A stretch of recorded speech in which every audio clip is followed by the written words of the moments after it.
make it better together now. Don't be afraid of letting go. I know there's more we can be free. तो hello everybody, कैसे हैं आप लोग। आशा है कि आप लोग मस्त होंगे। तो गाइस, जैसे कि आप सभी जानते हैं कि आपका एग्ज़ाम जो है कि बहुत नज़दीक आ चुका है, बस 1 महीना है। और अगर आप इस पर्व त्यौहार में ज़्यादा समय अपना देंगे तो ये हाथ से ये जॉब निकल जाएगी। इसलिए इस जॉब को, क्योंकि ये 10-12 साल में एक बार निकलती है और एक बार छूट जाएगा तो फिर ना जाने कितने सालों के बाद आएंगे। तो इस बार समय को बचाते हुए आप पूरी स्ट्रेटजी के साथ आप पढ़ाई करें और ज़रूर सफलता मिलेगी। All the best. तो जैसा कि आप सभी जानते हैं कि मैंने ये सीरीज़ स्टार्ट किया और अभी तक में 2 वीडियो अपलोड हो चुका है। ये तीसरा वीडियो है सेट 3, जिनमें से कुल 75 क्वेश्चनों का एनालाइज किया जाता है, जिसमें 75 के गुना 3-4 कर दीजिए, यानी कि इसमें कम से कम 200 क्वेश्चन आपको बताया जाएगा।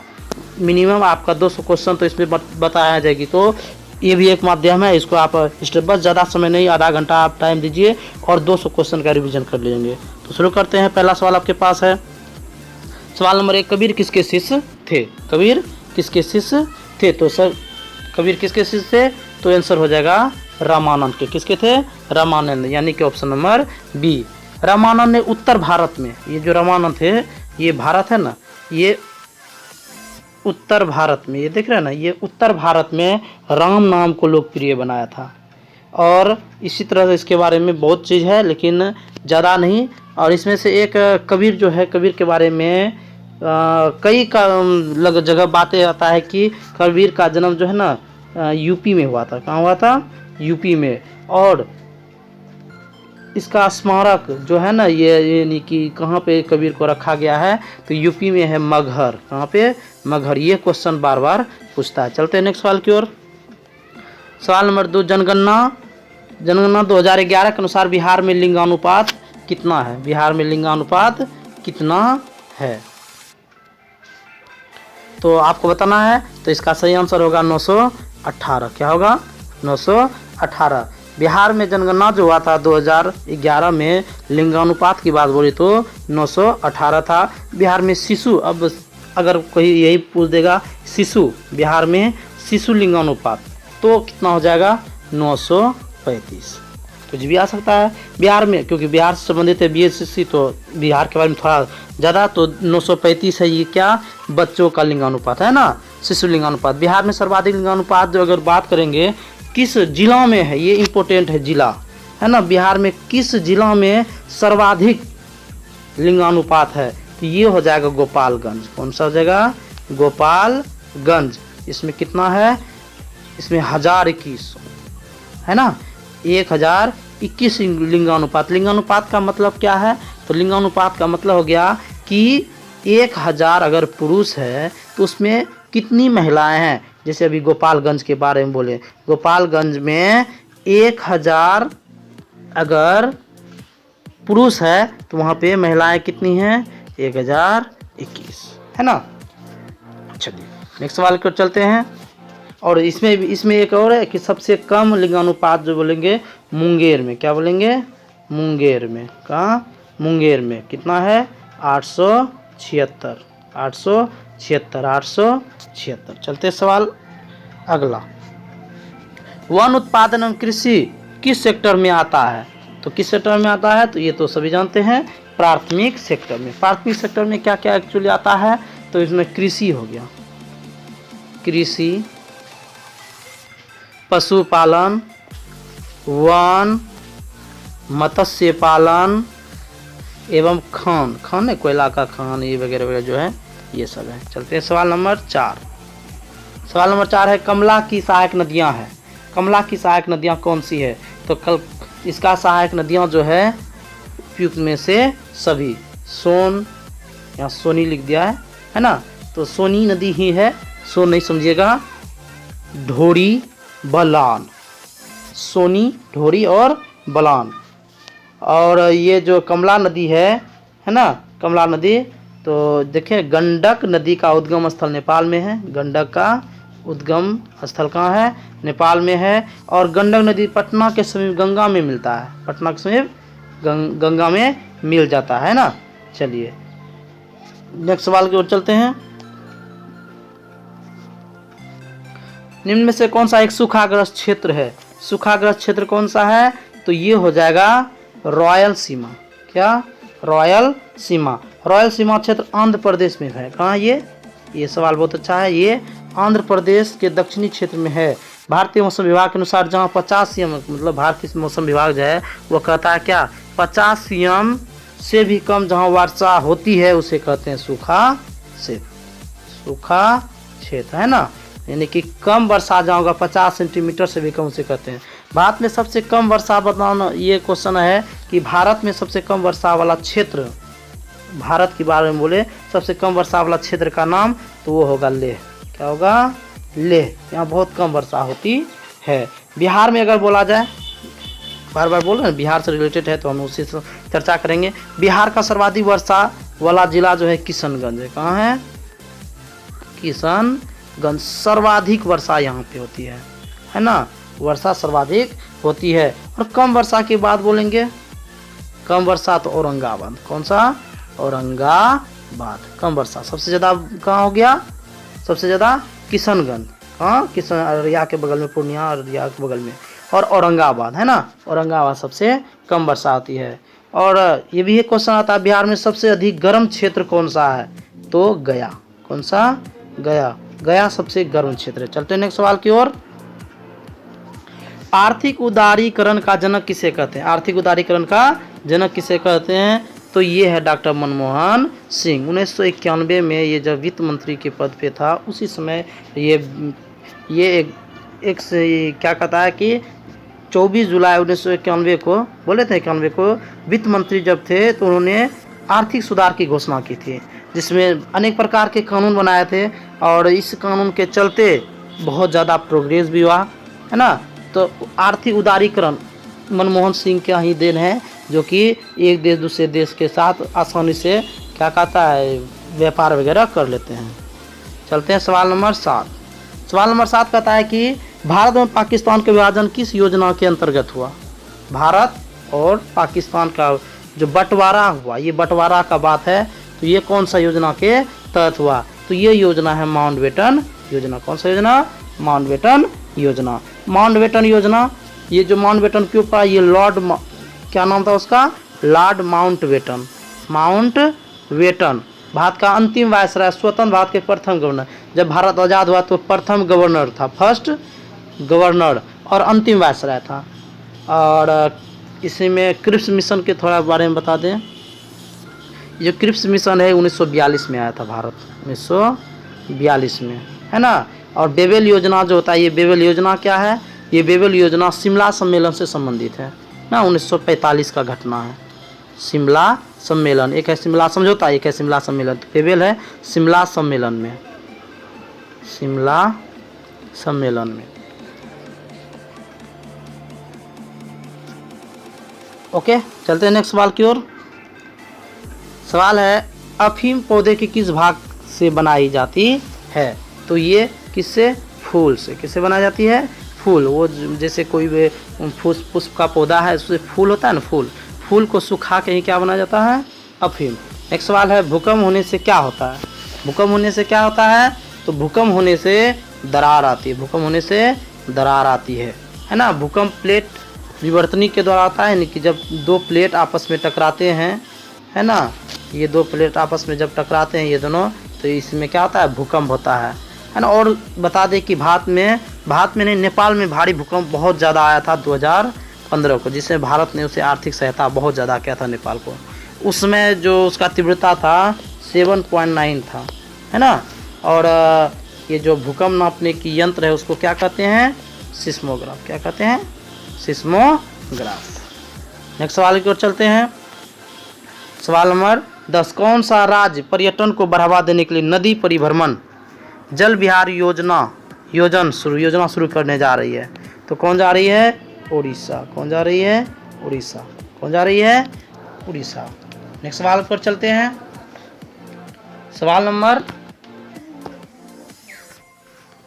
नेक्स्ट सवाल है 11 नंबर, निम्न में से किसने कहा था महात्मा गांधी क्षणिक भूत की भांति धूल उठाते हैं लेकिन अस्तर नहीं? तो इसका सही आंसर आपके पास होगा doctor B R Ambedkar, doctor B R Ambedkar. और ये जो डॉक्टर बी आर अम्बेडकर ने कहा था 1931 में कहा था, 1931 में बम्बई में महात्मा गांधी से जब वार्ता हो रहा था। इसमें इतिहास है कि महात्मा गांधी क्षणिक भूत की भांति धूल उठाते हैं लेकिन स्तर नहीं, यानी महात्मा गांधी बारे में कटाक्ष किया था कि ये कुछ करते नहीं है। 1931 में सरदार वल्लभ भाई पटेल की अध्यक्षता में हुई कांग्रेस कराची में, कहाँ पे, कराची की में ही ये सब बातें हो रही थी, है ना। और इसी में गांधी इरविन पैक्ट भी हुआ था 1931 में 5 मार्च दिल्ली में, है ना। नेक्स्ट सवाल कर, और इसके बारे में थोड़ा सा है कि गांधी जी ने कहा था गांधी मर सकते हैं परंतु गांधीवादी नहीं। गांधी जी का एक बहुत अच्छा स्लोगन था कि गांधी मर सकता है लेकिन गांधीवादी नहीं, इसलिए आज भी प्रचलित है ना, एक गाल में चाटा मारे दूसरा आगे कर दो, है ना। चलिए नेक्स्ट सवाल पे चलते हैं। 1977 के चुनावों में जनता पार्टी का नारा क्या था? 1977 क्या था नारा? लोकतंत्र बचाओ, क्या करो, लोकतंत्र को बचाओ। ये कब? 1977 का घटना है ना। और जब श्रीमती 25 जून 1975 को श्रीमती इंदिरा गांधी आंतरिक आपातकाल की घोषणा की। ये आंतरिक आपातकाल 25 जून 1975 को घोषणा किया था। और क्यों? उसमें 74 में जयप्रकाश नारायण ने संपूर्ण क्रांति जो किया था, जिस कारण से बहुत ज़्यादा प्रॉब्लम आ रहा था। चलिए नेक्स्ट सवाल की ओर चलते हैं। सवाल नंबर 13, राज्यसभा बजट प्रस्तावों को कितने दिनों तक अपने पास रख सकती है? राज्यसभा, ये विधानसभा नहीं है, राज्यसभा के बारे में कितने दिनों तक रख सकती है? तो ये होगा आंसर 14 दिनों तक। ये 14 दिनों तक ना प्रस्ताव रख सकता है। ये संविधान 109 के 1 यानी 109 के 1 अनुच्छेद में यह विधेयक है, धन विधेयक है, जो कि पास कर सकता है, यह रख सकता है। इसके लिए राज्यसभा को 14 दिन का समय मिलता है। 14 दिन में उसको जो करना करने तो लौटा सकता है। चलते हैं नेक्स्ट सवाल। सवाल नंबर 14, भारतीय वास्तुकला में सुर्खी का प्रारंभ हुआ था। तो ये सुर्खी है क्या? तो ये सुर्खी का प्रयोग, ये सुर्खी जो है कुषाण काल में हुआ था। किस काल में हुआ था? कुषाण काल में। थोड़ा इसके बारे में बता दें। कुषाण काल के दौरान विभिन्न स्थापत्य में सुर्खी का प्रयोग का साक्ष्य मिलता है। मथुरा में हुई 5 स्तरों की खुदाई में 3रे एवं 5वें स्तर में सुर्खी के निर्माण का साक्ष्य मिला है।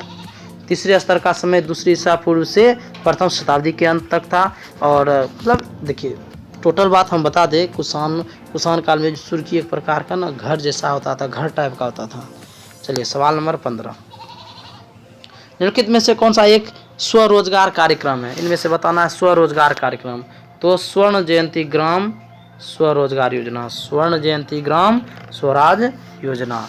और ये जो हुआ था 1 अप्रैल 1999, ध्यान से देख लीजिएगा, 1 अप्रैल 1999। कौन सा? स्वर्ण जयंती ग्राम स्वराज योजना 1 अप्रैल 1999 को शुरू हुआ था। इसी में है अटल बिहारी वाजपेयी के अथी में था प्रधानमंत्री रोजगार योजना। जो ये देख रहे हैं आप, प्रधानमंत्री रोजगार योजना 1993 में हुआ था। रोजगार आश्वासन वाला जो बात, स्वरोजगार ग्रामीण समृद्धि योजना जो है ये है ना, ये 1993 में ये भी हुआ था। चलिए इस तरह से चलते हैं नेक्स्ट सवाल की ओर। सवाल में अनुसूचित जाति के लिए लोकसभा की सीटें, कितनी सीटें आरक्षित है अनुसूचित जाति के लिए? तो इसका क्या होगा? 84 सीटें आरक्षित है। अनुसूचित जनजाति के लिए लोकसभा में 47। अब ये तो था कौन? लोकसभा की कितनी सीटें आरक्षित है? अनुसूचित जाति के लिए लोकसभा में 84 सीटें हैं। लोकसभा में कितने सीटें हैं? 84 सीटें। और ये जो अभी हम बोल रहे थे 47, इस पे भी ध्यान दीजिएगा। ये अनुसूचित जनजाति है, ये अनुसूचित जाति है, इसको कहते हैं SC। और ये यहाँ जो होता है ST, अनुसूचित जनजाति के लिए 47 सीटें हैं। और थोड़ा सा अब लोकसभा के बारे में बता दें। ये जो लोकसभा है, इसमें लोकसभा में अधिकतम 552 सीट हो सकता है। कितना? 552 सीट। और वर्तमान में लोकसभा में कितना सीट है? 543। अधिकतम कितना हो सकता है? 552, लेकिन अभी है कितना? 543, है ना। चलिए नेक्स्ट सवाल की ओर चलते हैं। सवाल नंबर 17, भारत में कृषि जन्य पदार्थ हेतु दिया जाने वाला श्रेणी मापदंड क्या है? कृषि में देने वाला, तो ये क्या हो जाएगा? ये हो जाएगा एग मार्क। क्या हो जाएगा? Egg mark. केंद्रीय एग मार्क प्रयोगशाला, और इसकी ये है कहाँ? ये है Kanpur. Egg mark sorry Nagpur. कहाँ है? नागपुर, है ना। नागपुर में क्या है? केंद्रीय एग मार्क प्रयोगशाला है ना। चलते हैं नेक्स्ट सवाल की ओर। भारतीय संविधान में मूल रूप से कितने मौलिक अधिकार प्रदान किए गए थे? यानी शुरू में तो कितने दिए थे? 7। कितने दिए गए थे? 7। लेकिन 44वां संशोधन, कौन सा? 44वां संशोधन 1978 में इसको हटा दिया गया, और अनुच्छेद 31 के अंतर्गत न अनुच्छेद 31 के अनुसार से इसको क्या किया? संपत्ति का अधिकार प्रदान किया गया, और संपत्ति का अधिकार 6ठी मौलिक अधिकार बन गया, है ना। संपत्ति के अधिकार के बाद कितना रह गया? 6 गो रह गया। चलिए, और ये जो संपत्ति अधिकार अब जो वर्तमान में संपत्ति का अधिकार जो अनुच्छेद 300 को में रखा गया। कितना में? 300 को में इसको रखा गया है। चलिए नेक्स्ट सवाल की ओर चलते हैं। एक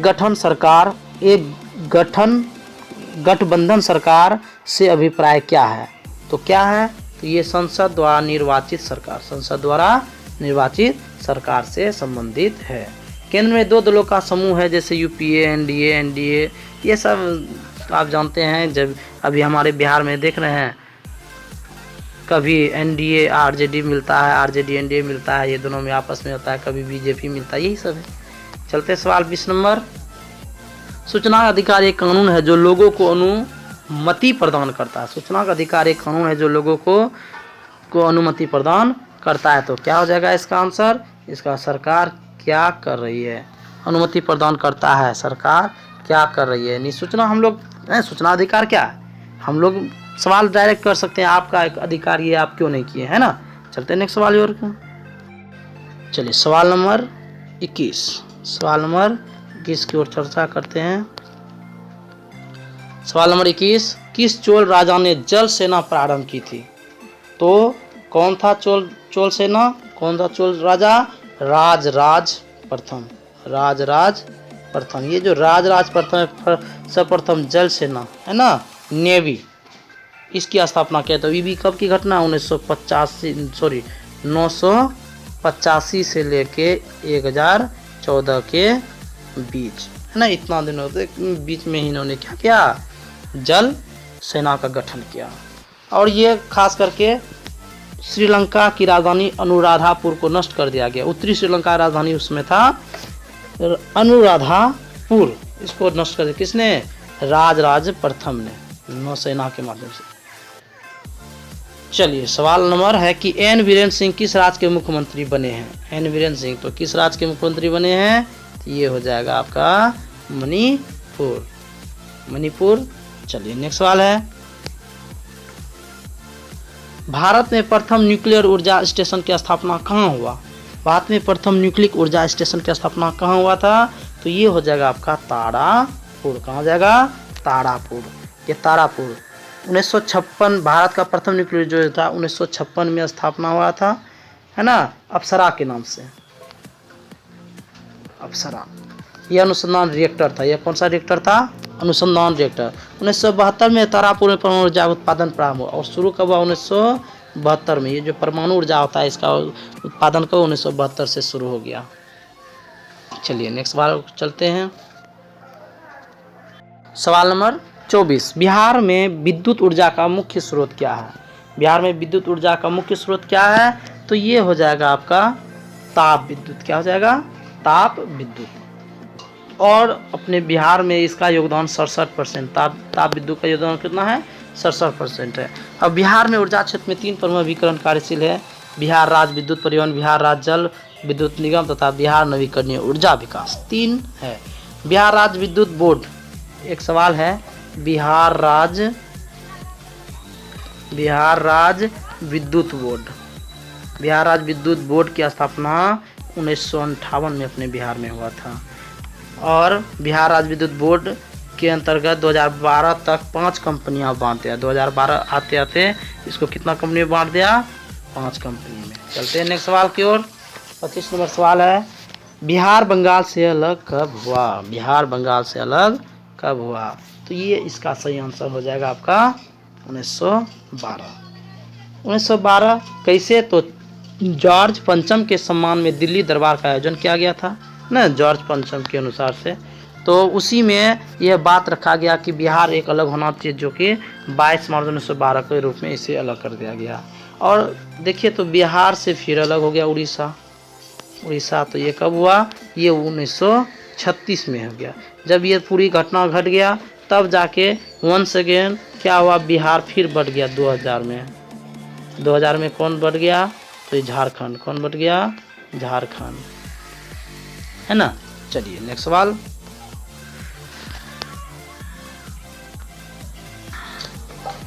मृदा संरक्षण वह प्रक्रम है जिसमें क्या होता है? क्या होता है? मृदा को नुकसान से सुरक्षित किया जाता है। मृदा संरक्षण यानी कि बचाव, ये क्या होता है? मृदा को नुकसान से सुरक्षित करता है। चलिए नेक्स्ट सवाल है, टेरा रोसा का प्रारूपिक विकास उस भूभाग में होता है जिसमें क्या होता है? चूना पत्थर होता है। जिसमें क्या होता है? चूना पत्थर ज़्यादा होता है। क्या चूना पत्थर? थोड़ा सा इसके बारे में। चूना पत्थर वाले क्षेत्र में टेरा रोसा का विकास हुआ। ग्रेनाइट, ये ग्रेनाइट के बारे में आग्नेय चट्टान है। क्या है ये? आग्नेय चट्टान है। बलुआ पत्थर क्या है? अवसादी चट्टान है। अवसादी, ये बलुआ पत्थर जो देख रहे हैं ये क्या है? अवसादी है। ग्रेनाइट क्या है? आग्नेय चट्टान है। और चूना पत्थर से मार्बल बनता है। चूना पत्थर से क्या बनता है? मार्बल। चूना पत्थर से मार्बल बनता है। बलुआ पत्थर से क्वार्ट्ज, ये बलुआ पत्थर से क्या बनता है? क्वार्ट्ज, है ना, क्वार्ट्ज बनता है। और साइनाइट आग्नेय चट्टान है। साइनाइट क्या है? ये आग्नेय चट्टान, यानी कि ग्रेनाइट और साइनाइट दोनों क्या है? आग्नेय चट्टान है। चलते हैं नेक्स्ट सवाल की ओर।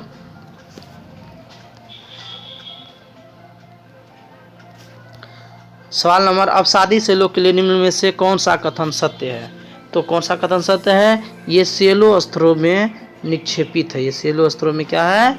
निक्षेपित है। चलते हैं सवाल नंबर 29। 29 नंबर कहता है, भारतीय मानसून मौसमी विस्थापन से इंगित है जिसका कारण क्या है? तो जिसका कारण है स्थल तथा समुद्र का विभेदी तापन। स्थल तथा क्षेत्र का विभेदी तापन। चलते सवाल नंबर 30। भारत की मुख्य भूमिका तट रेखा। भारत की मुख्य भूमिका तट रेखा कितना है? तो ये हो गया 6100 किलोमीटर। कितना है? 6100 किलोमीटर। अगर पूरी तरह से बोला जाए कि कुल कितना सब चीज़ मिला के, तो ये 7516 कितना हो जाएगा? 7516.6 किलोमीटर। इतना लंबा है सभी चीज़ मिला के। भारत के जल एवं स्थल सीमा से 3 देश संबंध है, जल और स्थल से। बांग्लादेश, म्यांमार, पाकिस्तान, ये तीनों याद रखना। बांग्ला, म्यांमार, पाकिस्तान दोनों क्षेत्र से अति करता है।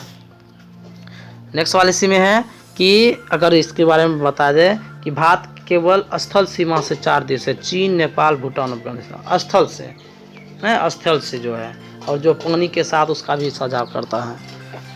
चलते हैं। और भारतीय उपमहाद्वीप में बोला जाता है भारतीय उपमहाद्वीप। भारतीय उपमहाद्वीप। उपमहाद्वीप में कौन कौन देश है? भारत, पाक, नेपाल, भूटान और बांग्ला। ये जो देश है भारत, पाक, नेपाल, भूटान, बांग्ला, ये सब है भारतीय उपमहाद्वीप। नेक्स्ट सवाल और चलते हैं। चलिए, घाना पक्षी अभ्यारण्य किस राज्य में है? घाना पक्षी अभ्यारण्य किस राज्य में है? ये हो जाएगा आपका राजस्थान। किस राज्य में है? राजस्थान में ना। तो गुजरात में कौन है? एक देख लेते हैं। गुजरात में जो गिर, कौन सा है? गुजरात में गिर। असम की बात बोलेंगे, असम में कौन है? मानस। कौन है? मानस। और उत्तरांचल में, अगर उत्तरांचल मतलब उत्तराखंड, ये जिम कार्बेट। कौन सा है? जिम कार्बेट, है ना। तो इस तरह से हमने चारों ऑप्शनों को चारों बता दिया। और भय तो बहुत ज़्यादा, आगे बढ़ते हैं। दल बदल विरोधी कानून पारित हुआ था। दल बदल कब हुआ था? 1985। कब हुआ था? 1985। और ये कौन सा? 52वां संशोधन। 52वां संशोधन। किस संशोधन में? 52वां संशोधन में। इसके लिए संविधान में 10वीं अनुसूची को जोड़ा गया और इसी में किसको? 10वीं सूची को जोड़ा गया। चलते, और ये जानते हैं ये दल विदल कब का बात है? ये जब राजीव गांधी थे ना, राजीव गांधी उसी समय का था। तो हो सकता है ये क्वेश्चन आपसे बन सकता है ना। चलते हैं नेक्स्ट सवाल की ओर। उज्जैन किस नदी के किनारे है? उज्जैन किस नदी के किनारे है? तो इसका सही आंसर हो गया क्षिप्रा नदी। कौन सा नदी? क्षिप्रा नदी। और बहुत सारा है, जैसे कि गोदावरी के बारे में बोला जाए तो ये कहाँ है? नासिक। कहाँ है? नासिक बोला जाए। और कावेरी के बारे में बोले तिरुचिरापल्ली। कहाँ है? तिरुचिरापल्ली। और भागीरथी के बारे में तो रुद्रप्रयाग। कहाँ है? रुद्रप्रयाग। चलिए अच्छा से सबको नोट डाउन करते हैं। अगर आप लोग अगर बैठेंगे कॉपी कलम लेके तो सबका एक एक करके डिटेल करते जाएंगे और आप अच्छी तरह से प्रिपरेशन कर सकते हैं। सवाल नंबर 35 है कि प्राथमिक विपणन समिति किस कार्य को नहीं करती है? ये जो प्राथमिक विपणन समिति है ये कौन सा कार्य नहीं करती है ये समिति? तो इसका सही आंसर आपके पास होगा समर्थन मूल्य का निर्धारण। ये प्राथमिक विपणन समिति अलग है, ये समर्थन मूल्य का निर्धारण नहीं करता है। कृषि मूल्य आयोग की स्थापना की अगर बात बोला जाए, कृषि मूल्य आयोग ये ना मूल्य, कृषि मूल्य आयोग ये इम्पोर्टेंट है। कृषि मूल्य आयोग इसकी स्थापना 1965 में, मतलब भारत में 1965 में हुआ था। और इसी का नाम बदल के है ना, कृषि मूल्य आयोग का नाम बदल कर कृषि लागत व मूल्य आयोग कर दिया गया। जो कुल 23 फसलों का, हाँ कितने में समर्थन मूल्य कितने को मिलता है? समर्थन मूल्य इसको याद रखिएगा, अच्छा से नोट डाउन कर लीजिएगा। 23 फसल, जैसे चावल, गेहूँ, दाल, कोई तरह तरह का दाल है, तरह तरह का अनाज है, इस सब में 23 गो फसल पर क्या है, कौन सा मिलता है? न्यूनतम समर्थन मूल्य घोषित होता है। चलते हैं, कहता है कि मशहूर नाइक जूते और कपड़े भारत सहित अनेक देशों में पहने जाते हैं। शब्द नाइक क्या है? तो नाइक है क्या शब्द? जैसे कि हम लोग जूता पहनते हैं, लिखा था NIKE। ये नाइक जो है ना ब्रांड है, और किस चीज़ का ब्रांड है वही तो हमको जानना है ना। तो इसका सही विजय की यूनानी देवी, विजय की यूनानी देवी। नाइक जूते कपड़े भारत सहित अन्य देशों में पहने जाते हैं। नाइक का अर्थ होता है क्या? विजय की यूनानी देवी। और ये जो नाइक है ये अमेरिका का कंपनी है। किसका है? अमेरिका का। नाइक कंपनी किसकी है? अमेरिका का है। नाइक का स्लोगन क्या? Just do it. इसका अगर नारा बोला जाए तो क्या लिखा जाता है? Just do it. चलते हैं सवाल नंबर 37। क्या है? निम्न में से कौन सा सुमेलित नहीं है? सुमेलित नहीं है, मिला हुआ नहीं है। तो इसका सही आंसर हो जाएगा विधानसभा स्पीकर। मिला हुआ गलत है। यानी राज्यसभा में सभापति बैठते हैं, लोकसभा में स्पीकर बैठते हैं, विधान परिषद में सभापति बैठते हैं ना। राज्यसभा सभापति, लोकसभा स्पीकर, अब विधान परिषद सभापति, विधानसभा स्पीकर, ये गलत है ना, ये गलत है। विधानसभा की अध्यक्षता करने वाले विधानसभा अध्यक्ष कहलाते हैं। इसका सीधा विधानसभा का ना अध्यक्ष है, विधानसभा का अध्यक्ष है। स्पीकर सारा लोकसभा ये सब अभी देख लिए, ठीक है। चलते हैं नेक्स्ट सवाल की ओर। चलते हैं अगला सवाल 38 नंबर। हॉकी की एक टीम में कितने खिलाड़ी? हॉकी की एक टीम में कितने खिलाड़ी होते हैं? तो ये होते हैं 11। चलिए 11 और किसी का है तो हम बताते हैं किसका है। क्रिकेट, क्रिकेट, फुटबॉल, फुटबॉल और हॉकी। ये क्रिकेट, फुटबॉल, हॉकी, ये तीनों का क्या है? ये कुल 11 खिलाड़ी हैं। The little book of Joy नामक पुस्तक के लेखक कौन है? तो कौन है? तो इसका सही आंसर हो जाएगा A and B, यानी कि डेसमंड टूट और दलाई लामा। डेसमंड टूट एवं दलाई लामा, ये दोनों किसके हैं?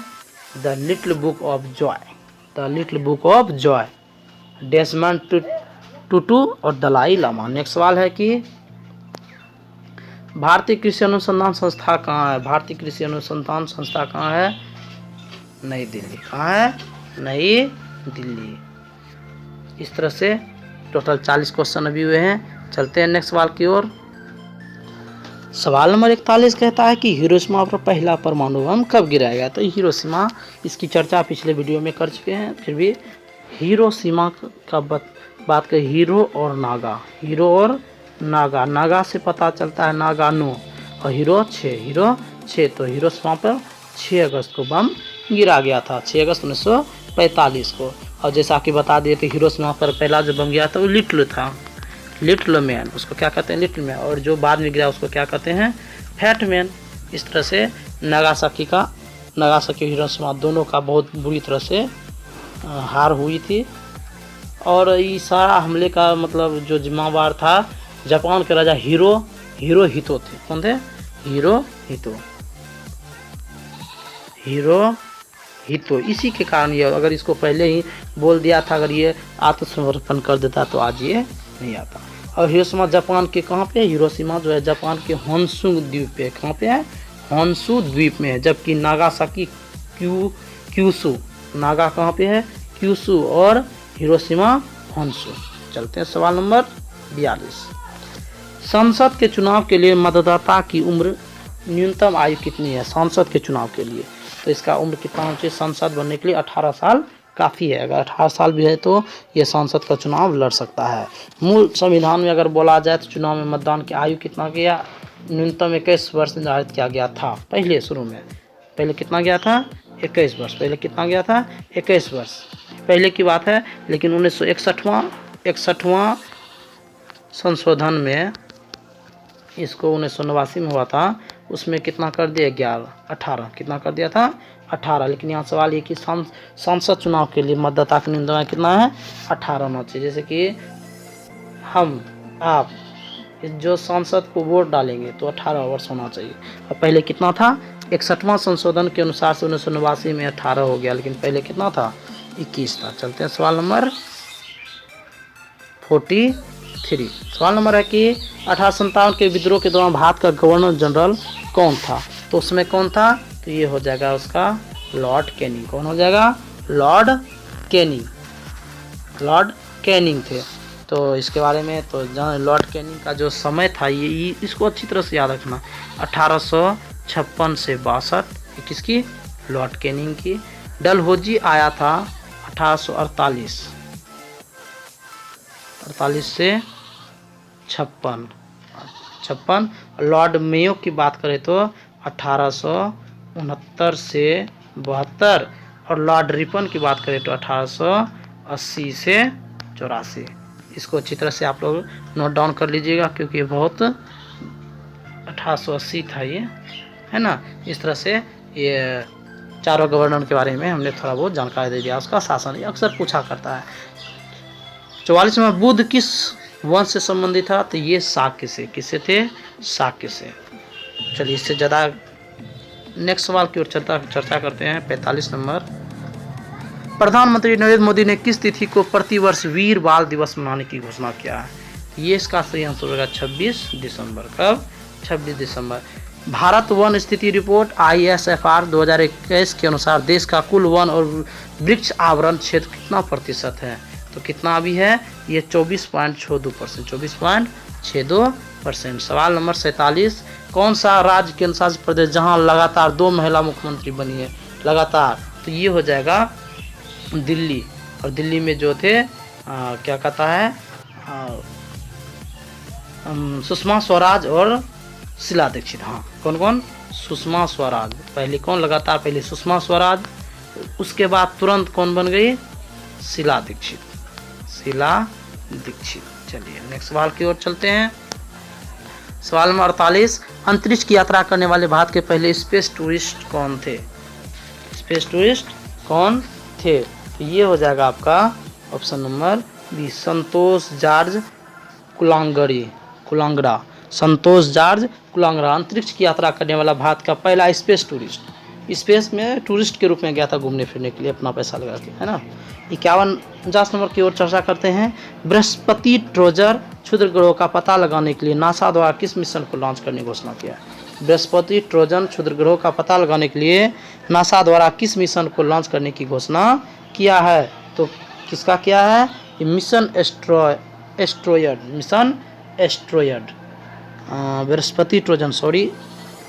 बृहस्पति ट्रोजन क्षुद्र ग्रह का पता जो है ना, मिशन लूसी लगा रहे हैं। कौन? Mission Lucy. तो बृहस्पति ट्रोजन सूत्र का पता लगाने के लिए कौन है? Mission Lucy, mission Lucy. Next सवाल को चलते हैं। सवाल नंबर 50 कहता है कि अर्जेंटीना ने किस देश को हराकर जूनियर हॉकी विश्व कप 21 जीत गया है? तो किसको हराकर जीत गया है? तो ये आपका हो जाएगा जर्मनी। किसको? जर्मनी को हरा के जीत लिया है। एक्स किरणों में समाविष्ट होता है। एक्स किरणों में क्या समाविष्ट रहता है? तो इसका सही आंसर हो जाएगा विद्युत चुम्बकीय किरण, विद्युत चुम्बकीय किरण। ऑप्शन नंबर डी, विद्युत चुम्बकीय किरण। नेक्स्ट सवाल है 52 सिल्वर ब्रोमाइड का सिल्वर और ब्रोमीन में टूटना एक उदाहरण है। तो किसका उदाहरण है? ये है अपघटन। क्या है? अपघटन अभिक्रिया का उदाहरण है। नेक्स्ट सवाल है वह भारतीय वैज्ञानिक जिसने भौतिक विज्ञान में नोबेल प्राप्त किया था? तो कौन था? Doctor C V. रमन। इसलिए इसको 1930 में वैज्ञानिक को भारतीय ने 1930 में खोज किया था और जिस कारण से नोबेल प्राइज भी मिला था। चलते हैं सवाल नंबर 54 नंबर सवाल कहता है यदि किसी व्यक्ति को पीठ पर चोट लगी हो तो कृत्रिम श्वास देने की कौन सी विधि का प्रयोग करना चाहिए? तो कौन सा करना चाहिए? तो सैफर विधि। कौन सा विधि? सैफर विधि। ये सैफर विधि है क्या? सैफर विधि में पीड़ित को पेट के बल लिटाया जाता है और उसके सिर को किसी एक करवट कर दिया जाता है। पीड़ित के सीने के नीचे पतला तकिया रखा जाता है। जब किसी पीड़ित के सीने पर चोट लगता है तो वह तब सिल्वेस्टर विधि का प्रयोग किया जाता है ना। सिल्वेस्टर विधि भी है, ये सैफर विधि अलग है। सिल्वेस्टर विधि क्या है? जब छाती में लगेगा चोट सीने पर, और ये क्या है? पीठ पर लगे। ये क्या है? सैफर विधि क्या है? पीठ। और सिल्वेस्टर विधि क्या है? सीना। चलिए नेक्स्ट सवाल पर चलते हैं। चलिए सवाल नंबर 55 कहता है कि 86 डिग्री एफ निम्नलिखित में से किसके बराबर, यानी कि 86 डिग्री एफ जो है कौन से सेल्सियस के बराबर है? तो इसके लिए पहले भी फार्मूला एक हमने बता दिया था कि C - 0/100 - 0 बराबर F - 32/212 घटा 32। अगर इस पर आप बैठाएंगे इसका आंसर निकलेगा 30 डिग्री C। चलिए नेक्स्ट सवाल है सूची मिलान करना है। सूची कहता है इनमें से, तो सूची को आप मिलान कर देंगे तो इसका सही आंसर जो होगा ऑप्शन बी, पहला का 4 होगा। पहला का 4 होगा, दूसरा का सीधा रहेगा 2 नंबर, तीसरा का टाट्रिकम तो इमली में पाया जाता है। पहला का 4, ये 3, उसके बाद ये देखिए बी नंबर, सी का आप 2 मिलान कर लेंगे। ग्लूटामिक अम्ल जो है गेहूं पाया जाता है, और जो आपका लैक्टिक अम्ल जो है दूध में पाया जाता है ना। इस तरह से मिलान हो गया। आप इसे स्क्रीनशॉट ले सकते हैं या रख सकते हैं। नेक्स्ट सवाल है 57 नंबर, निम्न में से कौन परमाणु रिएक्टर के मंदक के रूप में कार्य नहीं करता? मंदक के रूप में कार्य नहीं करता है तो ऑप्शन हो जाएगा आपका कैडमियम। क्या हो जाएगा? Cadmium rod. नाभिक के रिएक्टर एक प्रकार की भट्टी होती है ना, परमाणु रिएक्टर उस पर कार्य करता है।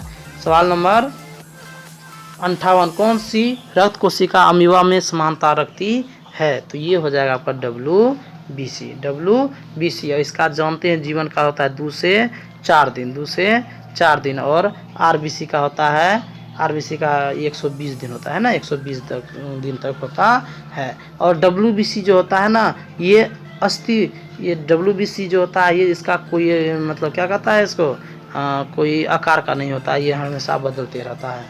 चलिए नेक्स्ट सवाल की ओर चलते हैं।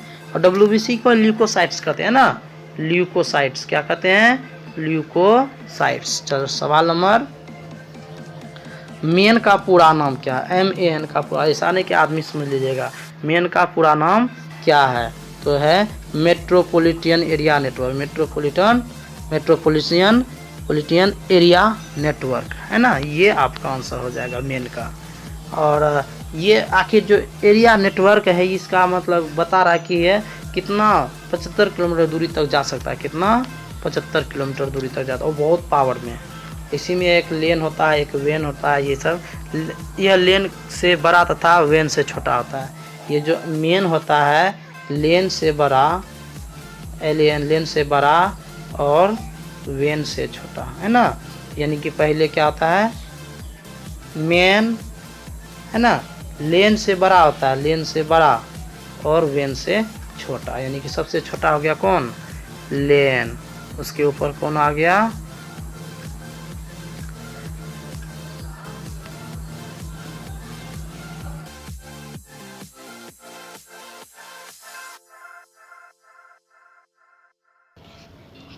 चलते हैं 60 नंबर सवाल। ग्लूकोज से एथिल अल्कोहल बनाने में किस उत्प्रेरक का प्रयोग किया जाता है?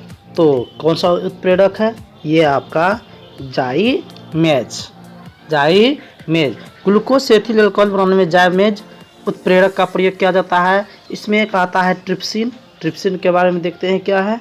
ट्रिप्सिन प्रोटीन को हाइड्रोलाइज करते हैं, प्रोटीन को क्या करते हैं, हाइड्रोलाइज, क्या करते हैं, हाइड्रोलाइज, है ना, ये हाइड्रोलाइज करते हैं।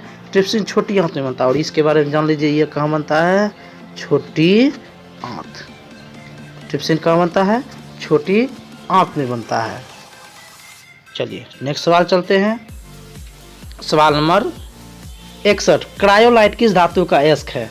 क्रायोलाइट किसका है, तो ये एल्युमिनियम का है। कौन सी धातु का है, एल्युमिनियम का है ये क्रायोलाइट।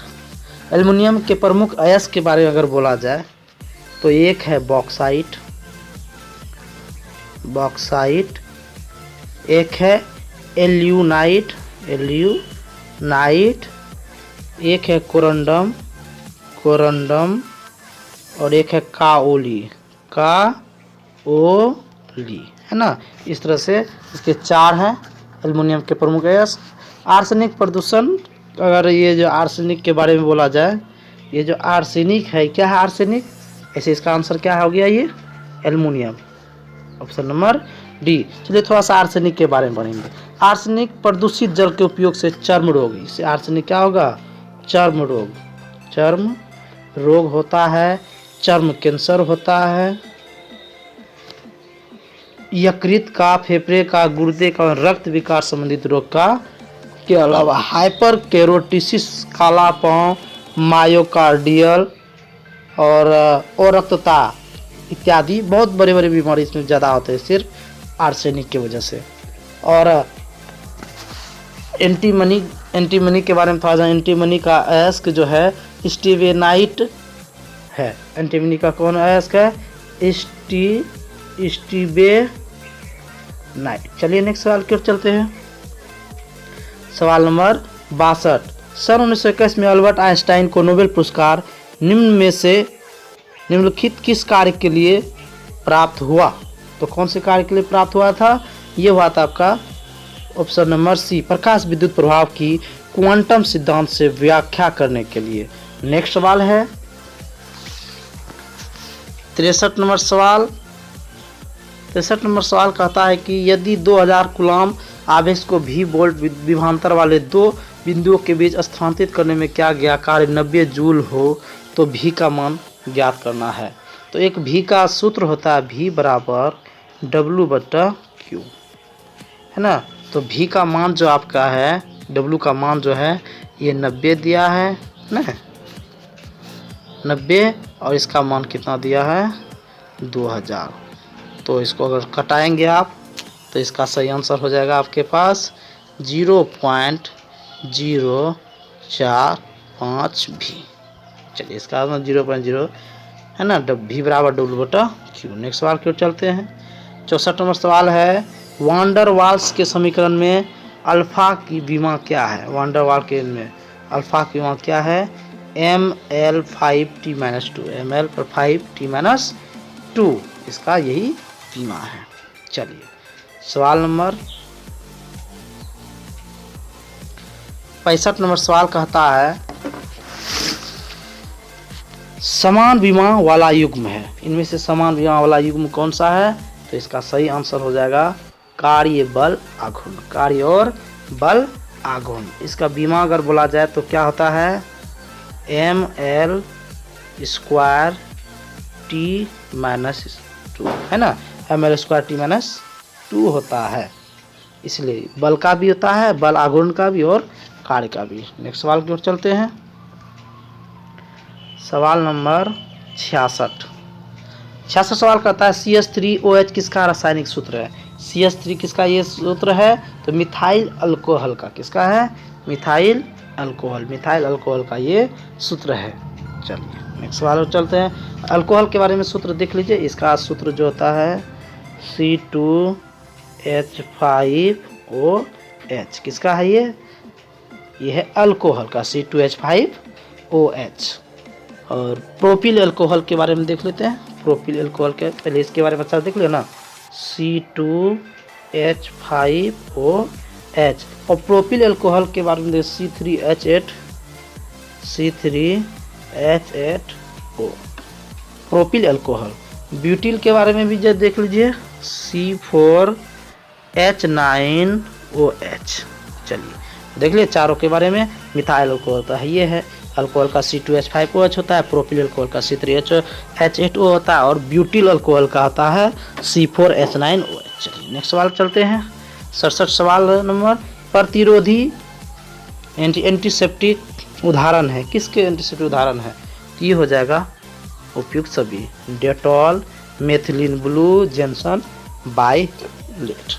चलते हैं सवाल नंबर अगला 68 नंबर। आर्गो कैल्सीफेरॉल किस विटामिन का रासायनिक नाम है। आर्गो कैल्सीफेरॉल है ना, किसका है, तो ये हो गया विटामिन D2। और ये जो विटामिन होता है विटामिन D, ये 3 तरह के होते हैं, D1, D2 और D3। और विटामिन D को हार्मोन भी कहते हैं। विटामिन D क्या कहते हैं, हार्मोन भी कहते हैं। चलते नेक्स्ट सवाल।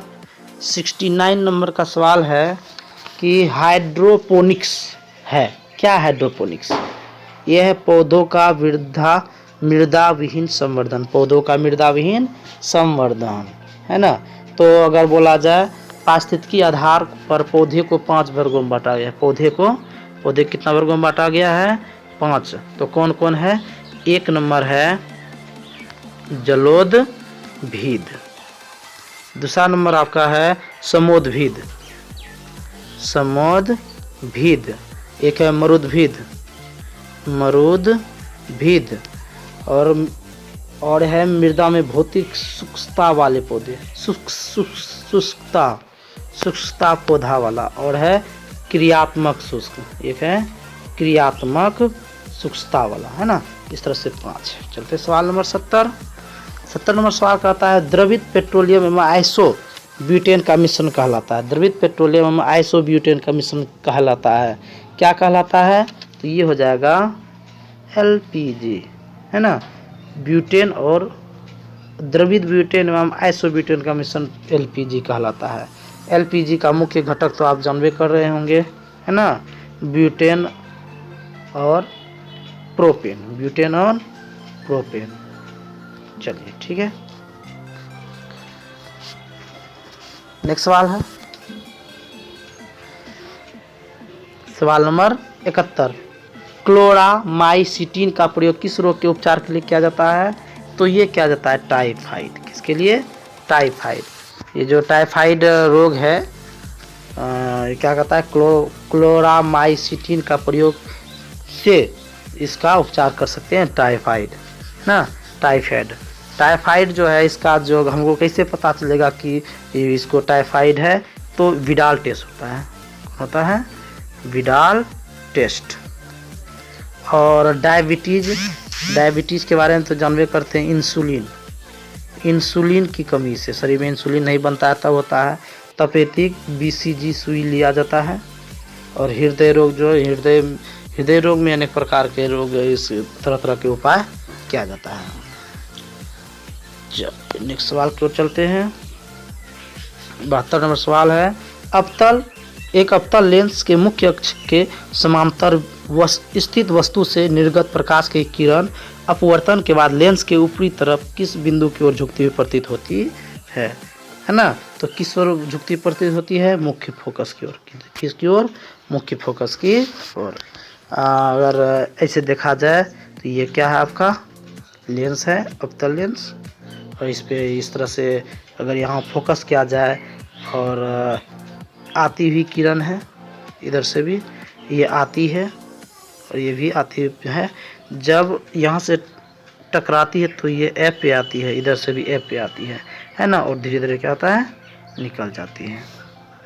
तो इस तरह से क्या कर सकते हैं, मुख्य अक्ष है ना, मुख्य फोकस है ना, यहाँ फोकस F था, यहीं पे आती है। 73 नंबर सवाल है, मनुष्य के शरीर के किस भाग से इंसुलिन का स्राव होता है? किससे होता है? तो ये होता है आपका अग्नाशय से। किससे होता है? अग्नाशय से होता है इंसुलिन का स्राव। और ये भी कहाँ से? लेंगर-हैंस की दुपिका से। लेंगर-हैंस की दुपिका से, लेंगर-हैंस। एक सवाल आया हुआ था कि लेंगर-हैंस की दुपिकाएँ कहाँ है? ये कहाँ है? अग्नाशय में। सवाल नंबर अगला, पेलाग्रा नामक रोग किस विटामिन की कमी से होता है? तो कौन सा होगा? Vitamin B3। विटामिन B3 से होता है। और विटामिन B1 की कमी से बेरी कहाँ, ये है बेरी रोग होता है ना। चलिए, अब B2 की कमी से शरीर में कमी आ जाता है। शरीर में भार में कमी। और B12 होता है क्या? ओ रक्तता। चलिए चलते सवाल, पशुओं का फुट एंड माउथ नामक रोग किसके कारण होता है? तो आपके पास ऑप्शन है, 4 ऑप्शन है। फंगस विषाणु है, और उसके बाद जीवाणु है, और प्रोटोजुआ है। देखते हैं क्या है। फंगस, विषाणु, जीवाणु, प्रोटोजुआ। तो इसका सही आंसर क्या हो जाएगा? हो जाएगा विषाणु। क्या हो जाएगा? विषाणु। चलिए, इस तरह से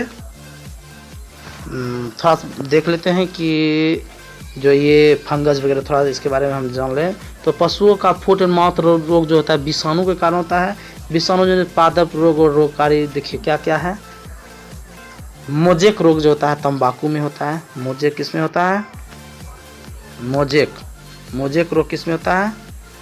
तंबाकू में। फिर है आलू का मोजेक रोग। ये जो मोजेक रोग है तंबाकू में होता है। टोबैको मोजेक वायरस से, आलू में पोटैटो नाम से पता है, और फूलगोभी मोजेक वायरस। चलिए ठीक है, चलते हैं नेक्स्ट। और इस तरह से मैंने आपको कुल मिला के 75 सवालों का विश्लेषण किया है। तो इसका मतलब कम से कम सब में 3 बताए हैं, तो ज़रूर है कि आपका बहुत ज़्यादा 225 के आसपास क्वेश्चन हमने कवर किया है। आने वाले समय में रोज़ आपको सेट मिलता रहेगा। अगर आप लोगों को अच्छा रहा तो ज़रूर कमेंट में बताएगी कि जी और दूसरा सेट तैयार कीजिए। अगर आप लोगों का प्यार मिला तो हम बहुत जल्द बहुत अच्छे स्थिति में आ जाएंगे। तब तक के लिए आप लोग रोज़ हमारे सीरीज को देखिए, एक से एक रोज़। अब वो बहुत कम दिन बचा है, कुल मिला के अभी 29 दिन स्ट्रेटजी लेके चलेंगे। इस दिन में ज़रूर अगर आप मेरे साथ जुड़े रहेंगे तो बहुत सारा ऑब्जेक्टिव हम क्लियर कर देंगे। चलिए मिलते हैं नेक्स्ट वीडियो में। अगर आपको ये पसंद आए तो ज़रूर सब्सक्राइब करें, दूसरों को भी बोले। और अगर पहले 2 सेट को नहीं देखे तो हमारे इस वीडियो के अंत में आप देख सकते हैं, उन दोनों का लिस्ट दे दिया गया है, आप बड़ी आसानी से देख सकते हैं। मिलते हैं नेक्स्ट वीडियो में। जय हिंद, जय भारत।